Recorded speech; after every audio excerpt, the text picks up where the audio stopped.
And so that only exaggerates our feeling of loneliness and despair and wanting more, and et cetera, et cetera, et cetera. And then you add in AI. And now those feelings of insecurity are just exaggerated like crazy, right? So now I find AI, there's an irony to AI, right? So if you go back to the 70s and 80s, right, you had the rise of robotics. And so robots are now coming into our factories, and we're able to cut employees by dramatic amounts.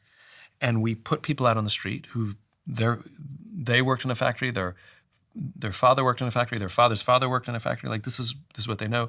And they say, but these robots are changing, they're taking our jobs. And the ruling classes and the Wall Street classes and the CEO classes, they go, yeah, I know, technology. You're gonna have to find a new skill, reskill. That's what you're gonna have to do, reskill. Okay, flash forward to AI. Here's where the irony comes in. Because the world is always, nature pours vacuum and life seeks balance at all times, right? Not always immediately, but it seeks balance at all times. It's always seeking equilibrium. Okay, so flash forward to AI. Now you hear the knowledge workers. It's the knowledge workers who are going, my job. It's the coders. It's the finance people. My job. The plumber is not worried about AI at all. The baggage handler at the airport cares zero about AI. And so maybe the right response is, it's the future, man. It's technology. Reskill, you know? Maybe become a plumber, you know? By the way, money's really good. You get to work for yourself if you want, you know? So I just find the pendulum kind of funny. With AI, do you think it's overblown, or do you think it really is cause for concern and deeper thought? The honest answer is, I don't know.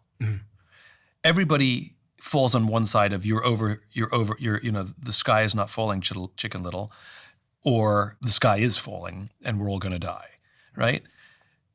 The truth, like most things, is probably somewhere in the middle.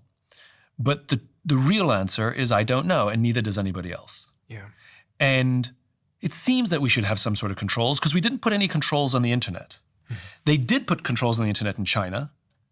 Like, children don't have the same access to social media like kids do here. Europe has controls on the internet, and America doesn't. And we're the ones that seem to be suffering more because of the lack of controls on the internet. So I think some, and by the way, when people talk about deregulation and no controls, I mean, they make us wear seatbelts in our cars. Yeah. You know, there's nothing, we have speed limits, you know, and it's for the greater good. And yeah, sure, your seatbelt's uncomfortable, but you'll get used to it. Like, and it's fine, you know?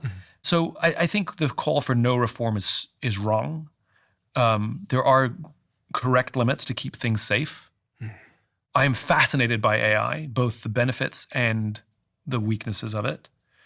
But it is revealing to me something more important than what other people are talking about, which is we're a results-obsessed society, right? Yeah. We care about output, we care about performance, we care about numbers, we care about final product more than anything, right? And when people talk about AI, they talk about its remarkable ability to write the symphony, paint the painting, write the book, write the article, solve the problem. Like it is, and by the way, the technology is incredible. I asked it only a few months ago to please take this and put it in the style of me. And it was fine. I did it with a friend of mine who's also an author, and we both did it for ourselves. We did it on each other. It was really fun.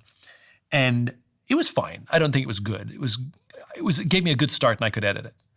I did it recently. We both did it. It was damn near flawless. It was scary good, right? Now, AI doesn't know the thing I'm thinking about. It doesn't know that the next book I'm going to write about is friendship. It doesn't know the point of view I'm going to have on friendship. If you ask it, what would Simon Sinek say about friendship? It's going to be why this and why that, you know? So it's derivative, right? We know that. It's not original. We know that. But at the end of the day, the work is good. The symphony is good. The art is good. The article is good. The book is decent.